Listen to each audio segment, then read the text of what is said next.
हेकड़ी है। अभी पिछले दिनों जब भारत ने टमाटर का निर्यात करना बंद किया था तो पाकिस्तान के नेता बयान दे रहे थे कि हमारे पास एटम बम है, तुम्हारे टमाटर का जवाब हम एटम बम से देंगे। आतंकवाद का गढ़ है। पाकिस्तान के आतंकवादी अब भूखे शेर की तरह हो गए हैं। अन्न नहीं मिलने पर पाकिस्तान में ही वो आतंकी हमले को अंजाम दे रहे हैं। तो पाकिस्तान के प्रधानमंत्री शहबाज शरीफ का एक बयान आया है कि हम भारत से अपने रिश्ते बेहतर करना चाहते हैं। आप सभी को पता होगा कि पाकिस्तान भारत के खिलाफ कैसी कैसी बातें बोलता है। चलिए हम लोग उसी विषय पर आज बात करने वाले हैं। प्रधानमंत्री का एक बयान आया है, आप भी शायद सुने होंगे, कि वो चाह रहा है कि भारत से रिश्ते बेहतर करे। पहले वो कह रहा था, गिदड़ भभकी दे रहा था, उसके पास कुछ औकात तो है नहीं, गिदड़ भभकी दे रहा था कि हमारे पास भी एटम बम है, बहुत सारे हथियार है, ये सब बातें वो बोल रहा था। क्यों पाकिस्तान अब घुटनों पे आ गया है? देखिए, पाकिस्तान की शुरू से यह मानसिकता रही है कि वो भारत का विरोध करता आया है। जब भी उसने भारत से युद्ध लड़ा है तब उसे मुंह की खानी पड़ी है और वहाँ की आर्थिक स्थिति जर्जर होती गई है। अब पाकिस्तान की हालात यह है कि उसके पास एटम बम तो है लेकिन खाने के लाले पड़े हैं। न रोटी है, न दाल है, न सब्जी है और न ही फल मिल रहा है। पाकिस्तान की दुर्दशा हो गई है। पाकिस्तान में आज टैंकर में भरे पड़े हुए उसके बंदरगाहों में दालें पड़ी हुई है और उन दाल को वहाँ से अपने मुल्क में ले आने के लिए पैसे नहीं हैं। आज पाकिस्तान कटोरा लेकर के देश देश में घूम रहा है और कोई उस पर कर्ज देने को राजी नहीं है। जबकि भारत की स्थिति ये है कि भारत और पाकिस्तान एक साथ आज़ाद हुए। भारत आज विश्व का चौथा इकोनॉमी बन चुका है। यहाँ आईटी हब बन गया है। हर एक क्षेत्र में भारत ने उन्नति किया है, लेकिन पाकिस्तान की स्थिति कटोरा लेकर के भीख मांगने वाले भिखारी के जैसा हो गया है।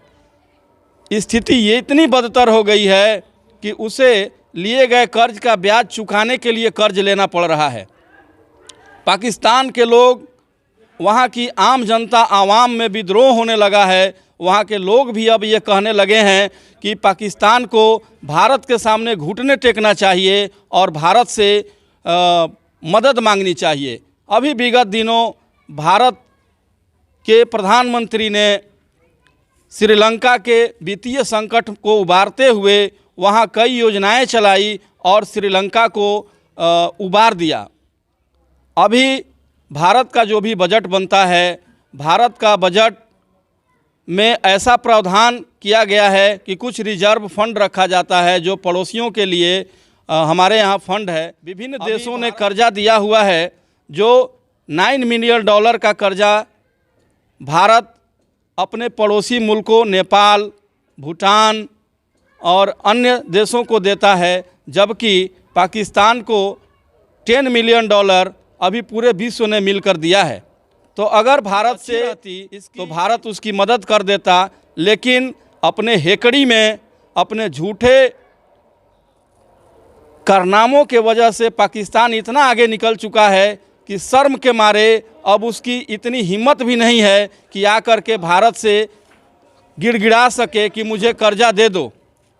तो मतलब एक चीज़ बताइए कि ऐसा हुआ क्यों कि इस तरह का बयान पाकिस्तान की तरफ से आया कि हम चाहते हैं कि भारत के प्रधानमंत्री कहीं पर बैठे, वहाँ पे हम लोग वार्ता करें, हम भारत से बेहतर रिश्ता बनाना चाहते हैं। भारत से बेहतर रिश्ता पाकिस्तान जो है वो उसकी हालत उस भाई के जैसे है, उस शत्रु के जैसे है जो मदद मांगता है, पैर पकड़ता है और मदद करने के बाद पीठ में छुरा भोंकता है। अभी विगत वर्षों का इतिहास देखा जाए, जब भी पाकिस्तान ने भारत से मदद मांगा है, भारत ने उसका मदद किया है और फिर उसने परोक्ष रूप से, प्रत्यक्ष रूप से युद्ध जो है थोप दिया है। तो पाकिस्तान की स्थिति इतनी जर्जर हो चुकी है कि अभी जो कर्जा भी मिला है वो कर्जा भी उसका 1 महीने के लिए है। 1 महीने के आगे फिर उसको दोबारा अपना कटोरा ले करके और एक देश से दूसरे देश तक घूमना पड़ेगा। वो जिल्लत से जीने का आदी हो चुका है, उसकी स्थिति हमेशा ऐसी ही रहेगी। उसको कोई भीख भी नहीं देगा, क्योंकि उसको हेकड़ी है। अभी पिछले दिनों जब भारत ने टमाटर का निर्यात करना बंद किया था तो पाकिस्तान के नेता बयान दे रहे थे कि हमारे पास एटम बम है, तुम्हारे टमाटर का जवाब हम एटम बम से देंगे। तो आज क्यों गिड़गिड़ाने लगा? इन्हें शर्म नहीं है, ये सब बेशर्म लोग हैं। भारत को कभी भी ऐसे लोगों से वार्ता नहीं करना चाहिए, क्योंकि ये दुश्मन से भी बढ़कर दुश्मन है। इसका व्यवहार वैसा है जैसा एक दुश्मन देश दूसरे दुश्मन देश के साथ भी नहीं करता है। ये प्रधानमंत्री तो कह चुके हैं वार्ता तभी होगी जब पाकिस्तान से पूरी तरह से आतंकवाद खत्म हो जाएगा, नहीं तो वार्ता नहीं होगा। पाकिस्तान से आतंकवाद कभी खत्म नहीं हो सकता है। पाकिस्तान आतंकवाद का गढ़ है। पाकिस्तान के आतंकवादी अब भूखे शेर की तरह हो गए हैं। अन्न नहीं मिलने पर पाकिस्तान में ही वो आतंकी हमले को अंजाम दे रहे हैं। तो पाकिस्तान की नीयत में ही खोट है।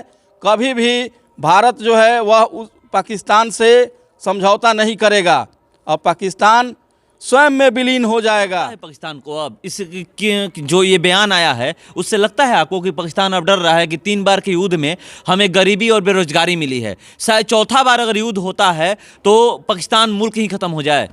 बिल्कुल, 3 बार युद्ध हुआ, तीनों बार युद्ध में पाकिस्तान को मुंह की खानी पड़ी। वो भारत से किसी भी तरह से टक्कर नहीं ले सकता है। अगर अब की बार युद्ध हुआ तो पाकिस्तान मुल्क ही समाप्त हो जाएगा और भारत को चाहिए कि पाकिस्तान मुल्क को समाप्त करके अपने में समाहित कर ले। यही पाकिस्तान के लिए अच्छा होगा। वहाँ के लोग भी यही चाह रहे हैं। आज घर घर मोदी मोदी के नारे लग रहे हैं। घर घर लोग ये बयान दे रहे हैं कि दोनों हम लोग एक साथ जो है स्वतंत्र हुए। आज भारत जो है वर्ल्ड का चौथा इकोनॉमी बन गया और हम लोग रोटी रोटी को तरस रहे हैं। ना हमारे पास खाने के लिए रोटी है, वहाँ 150 रुपये केजी बिक रहा है। वहाँ टमाटर 300 रुपये केजी बिक रहा है। पेट्रोल की भी स्थिति वहाँ अब कुछ दिनों में जर्जर होने वाली है। तो वहाँ की स्थिति इकोनॉमी बिल्कुल ही चरमरा गई है। पाकिस्तान आने वाले कुछ महीनों में जर्जर स्थिति में पहुँच जाएगा, विलीन हो जाएगा। चलिए, पाकिस्तान ये कह रहे हैं कि विलीन हो जाएगा क्योंकि पाकिस्तान की तरफ से एक बयान आया है। वहाँ के प्रधानमंत्री शहबाज शरीफ के तरफ से ये बयान आया है और उन्होंने कहा है कि जब जब हमने युद्ध लड़ा तो हमें गरीबी और बेरोजगारी हैं कि भारत से वार्ता करें, वार्ता करके हम अपने आप को बेहतर करें। पाकिस्तान को ये डर सताने लगा है कि 3 बार के युद्ध में सिर्फ गरीबी और बेरोजगारी मिली है। अगर चौथा बार युद्ध होता है तो समझिए कि हमारा मुल्क ही न खत्म हो जाए। ये पाकिस्तान डर लग रहा है, इसलिए पाकिस्तान के तरफ से इस तरह का बयान आया है कि अब हम लोग चाहते हैं कि हम लोग किसी टेबल पर बैठे और वार्ता करें। वार्ता करके हम अपने देश की स्थिति क्या है किसी से छुपी नहीं है। वहां पर आटा नहीं है, आटे के लिए लोग गाड़ियों के पीछे भागते हैं। वहां पे सब्जियां नहीं मिलती है, सब्जियों के भाव आसमान छू रहे हैं। वहां की स्थिति इतनी बदतर है कि दूध के भाव आ गया है और घुटनों पे आकर के यह कह रहा है कि अब हमें भारत से वार्ता करनी है।